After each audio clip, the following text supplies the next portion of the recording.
உலகத்திலேயே அதிக அளவுல நேச்சுரல் ரிசோர்சஸ் இருக்கக்கூடிய நாடு ரஷ்யா அப்படிங்கிறவங்க வந்து பாத்தீங்கன்னா இந்த லிஸ்ட்ல நம்பர் 1 பொசிஷன் பிடிச்சிக்கிறாங்க.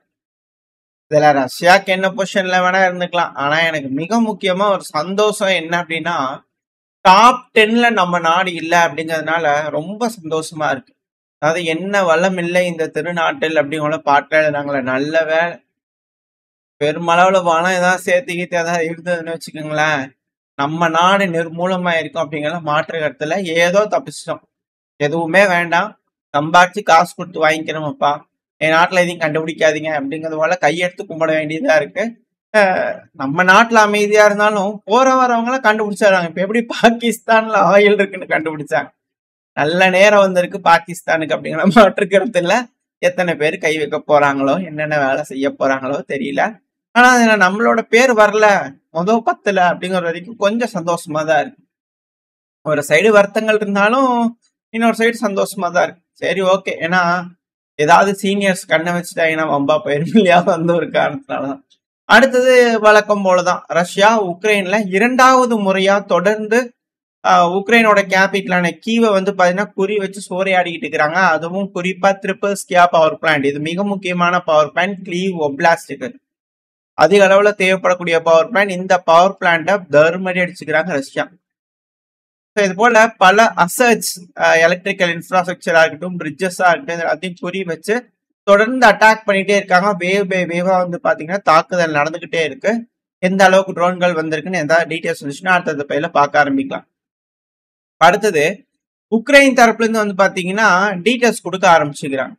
அதாவது இன்டெலிஜென்ஸ் தகவல் கிடைச்சிருக்கு. ரஷ்யா இருக்கிறாங்க இல்லையா, 57 மாடர்ன் ஃபைட்டர் ஜெட்ஸை உருவாக்கலாம் இல்லையா, Su-57 இது போல பல ரக விமானங்கள் இருக்கலாம். இதுல 57 ரக விமானங்கள் வந்து பாத்தீங்கன்னா மொத்தம் 57 விமானங்களை உருவாக்குறதுக்கு வந்து பாத்தீங்கன்னா ரெடி ஆயிருக்கிறாங்க அப்படிங்கிற போல தகவல்கள் உக்ரைனுக்கு கிடைச்சிருக்கு. அது மட்டும் இல்லாம குறைஞ்சது 250 டேங்கியாவது உருவாக்குவாங்க.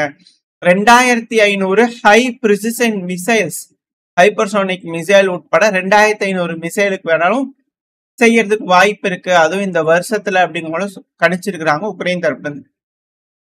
ஒரு ஹெவியான அட்டாக் இருக்கும், ஒரு மாஸ் அஃபென்சிவ் ஆபரேஷன் இருக்கும் அப்படிங்கிறத உக்ரைன் தரப்புல இருந்து எதிர்பார்த்துக்கிட்டு தான் இருக்கிறாங்க. ஏன்னா போன தடவை இப்படிதாங்க பண்ணாங்க. இது மூலம் 2500 மிசைலு டேங்க் எல்லாம் செஞ்சாங்க. அப்புறம் இந்த அளவுக்கு வந்துருக்குறாங்க, நாங்க தடுத்துட்டோம் பெருமளவுல. பட் இழப்புகளை ஏற்படுத்திக்கிறோம் ரஷ்யாவுக்கு. இப்ப அதே போல வந்து பார்த்தா கொஞ்சம் இன்க்ரீஸ் பண்ணி ஏதாவது செய்யலான்னு திட்டம் போட்டுருக்காங்க போல தெரியுது. அப்படிங்கிறது போல உக்ரைன் தரப்புல இருந்து வந்து பாத்தீங்கன்னா இன்டெலிஜென்ஸ் டேட்டா கிடைச்சிருக்கு. இவங்க எந்த அளவுக்கு பகுதிகளை பின்வாங்கிட்டு இருக்கிறாங்க, ரஷ்யாவோட ஒரு காலடி எடுத்து வைக்க போதும் அப்படிங்கறத தெளிவா பாத்துக்கிட்டு இருக்கோம். எது எப்படியோ இப்போ அதிக அளவுல ஆயுதங்கள் வந்து பாத்தீங்கன்னா ரஷ்யா செய்ய போறாங்க அப்படிங்கறத கணிச்சுக்கிட்டு இருக்காங்க. அதிகப்படியான தாக்குதல் நடக்கும்ன்றத உக்ரைனே கணிச்சுக்கிட்டு இருக்காங்க.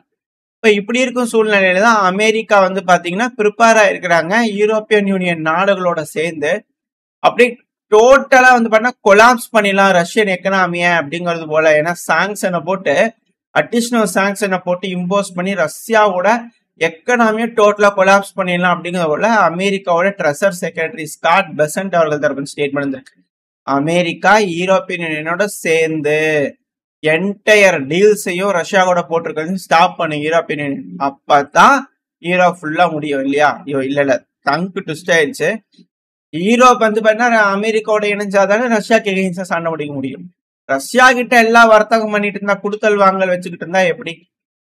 எதிரி நாய் போச்சு கை நினைக்க கூடாதுல்ல, அது எப்படி கை நினைக்கலாம் அப்படிங்கிற கேள்விகள் வருது. பட் இருந்தாலும் முடியலையே,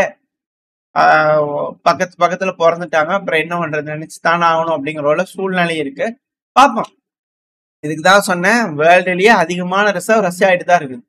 அப்புறம் போய் கை நீட்டிதான் ஆகணும், நினைச்சுதான் ஆகணும் அப்படிங்கிற கேள்வி இருக்கு.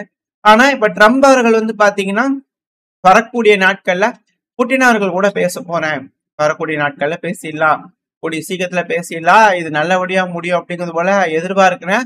அது மட்டும் இல்லாம உக்ரைன் கூடயும் பேசி இது போல பிரச்சனையை ரிசால்வ் பண்றதுக்கான, பிரச்சனை கம்ப்ளீட்டா நிறுத்துறதுக்கான வேலைகளை முன்னெடுக்கிறேன் அப்படிங்கிறது போல எனக்கு நம்பிக்கையா இருக்குன்னு டொனால்டு ட்ரம்ப் அவர்கள் திருப்பி நம்பிக்கை தெரிவிச்சுக்கிறான்னா செகண்டரி சாங்ஷனை இம்போஸ் பண்ணுவேன் அப்படிங்கிறவள வந்து பாத்தீங்கன்னா சொல்லிட்டு இருக்கிறார். அதே இன்னொரு சைடு உக்ரைனும் ரஷ்யாவுக்குள்ள அட்டாக் பண்ணிட்டுதான் இருக்கிறாங்க. அது ரஷ்யாவும் வந்து பாத்தீங்கன்னா தினந்தோறும் இது போல வருங்க, நாங்க டவுன் பண்ணிக்கிட்டு இருக்கிறோம் அப்படிங்கிறது போல ரஷ்ய தரப்புல வீடியோ பதிவுகள் ரொம்ப அசால்ட்டா போட்டுக்கிறாங்க. இது போல ட்ரோன்கள் வருது, டவுன் பண்றாங்க அதிகப்படியா ரஷ்யா. சில இடங்களில் இழப்புகள் ஏற்படுத்து, அதுவும் குறிப்பா ஆயில் இன்ஃப்ராஸ்ட்ரக்சர். இதை தவிர்த்து அவங்களுக்கு வேற அடிக்கிறதுக்கு இடமே தெரியாது. ஸோ அதனால ஆயில் இன்ஃப்ராஸ்ட்ரக்சரை மட்டும் உக்ரைன் குறி வச்சு அடிச்சுக்கிட்டு இருக்காங்க.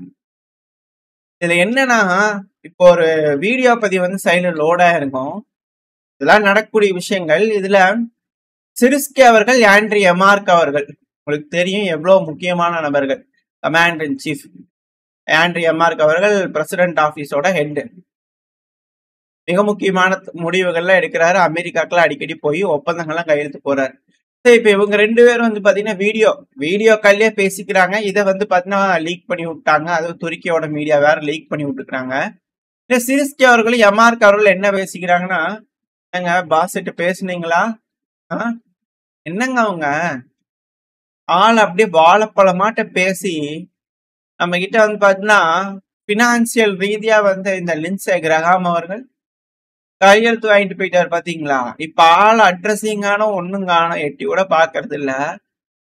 அவருக்கு வேணுங்கிறது மட்டும் செஞ்சுட்டு ட்ரம்ப்கிட்ட போய் நைஸா பாஸ் கிட்ட வந்து பாத்தீங்கன்னா நைஸா பேசுற மாதிரி பண்ணிட்டாரு. அது மட்டும் இல்ல, எனக்கு பயங்கர காண்டு தெரியுமா? என்ன இஸ்ரேலுக்கு மட்டும் ஆயுதம் கிடைக்குமாமா, நம்மளுக்கு மட்டும் வராதா? இது என்ன அநியாயமா இருக்குது? அப்படிங்கல இரு தரப்புலயும் வந்து பாத்தீங்கன்னா அதை எமார்க் அவர்களும் சிரிஸ்கி அவர்களும் உட்காந்து பயங்கரமா பேசிக்கிறாங்க. அதாவது என்னெல்லாம் கொடுத்து கையெழுத்து வாங்கினாரோ அப்படிங்கிறவங்கள வந்து பாத்தீங்கன்னா பயங்கரமா மோசமா வந்து பாத்தீங்கன்னா 2 பேர் வந்து பண்ண வீடியோ கான்பரன்ஸ்ல உட்காந்து பேசிக்கிறாங்க. ஃப்ரஸ்ட்ரேஷன் தெரியுது 2 பேர்த்துக்குள்ளேயும். ஸோ அதை வந்து பாத்தீங்கன்னா பண்ணி விட்டு போயிட்டாங்க துருக்கி தரப்புல இருந்து, மீடியா தரப்புல இருந்து. இப்போதே ட்ரெண்ட் ஆயிட்டு இருக்கு. முதல்லயே சொல்லலாம், ஒன்னும் பிரச்சனை இல்லை, நீங்க இங்கிட்ட வந்து சேர்ந்துக்குங்க, வேணுங்கிற அளவுக்கு தரோம், எல்லாம் செய்யறதெல்லாம் தெரியுது இல்ல, கணக்கு போடுறீங்களா, வேணுங்கிறதெல்லாம் தரோம், வச்சுக்கோங்க, யார போய் அடிக்கணுமோ அந்த சைடு போய் அடிக்கும் போங்க அப்படிங்கிறது போல. இங்க இருந்து வந்து பாத்தீங்கன்னா உங்களுக்கு தேவை போறதானே, பண்ணிக்குவீங்களாமா, ஒன்னும் பிரச்சனை இல்லை, அங்கிட்டு பதிலா இங்கிட்டு சேர்ந்துக்குங்க, போய் போலான்னு அடிக்கணுமா, ஜெர்மனி அடிக்கணுமா, யார வேணா போய் அடிங்க, ஆயுதங்கள் நாங்க தர வச்சுக்கோம், இங்க வந்து சேர்ந்துக்குங்க வாங்க அப்படிங்கிற வந்து பாத்தீங்கன்னா இந்த சைட்ல இருந்து அழைப்புகள் போயிட்டு இருக்குது. கட்சி மாறிடுவாங்களோ ஒருவேளை உக்ரைன் பாக்குற வரைக்கும் பார்த்துட்டு இந்த ஃப்ரஸ்ட்ரேஷன் எல்லாம் பார்த்ததுக்கு அப்புறம் கட்சி மாறிடுவாங்களோ அப்படின்னு சந்தேகங்கள் இருக்கு. இதனாலயே என்னமோ தெரியல, யூரோப்பியன் யூனியன் தலைவர்கள்லாம் வந்து பாத்தீங்கன்னா அமெரிக்காக்கே போறாங்க. தலைவரே அதிகமா அட்டாக் பண்றாங்க, தலைவரே எதையும் காப்பாற்ற முடியல, பயங்கரமா சோரி ஆடிட்டு இருக்கிறாங்க, எந்த ஃபேக்டரி வைக்க முடியல உக்ரைனுக்குள்ள, ஏதாச்சும் பார்த்து பேசுங்க அப்படிங்கிறது முன்னாடி திரும்பியும் யூரோப்பியன் யூனியன் லீடர்ஸ்லாம் அமெரிக்காவுக்கு போறாங்க, உக்ரைனை பத்தி பேச போறாங்க.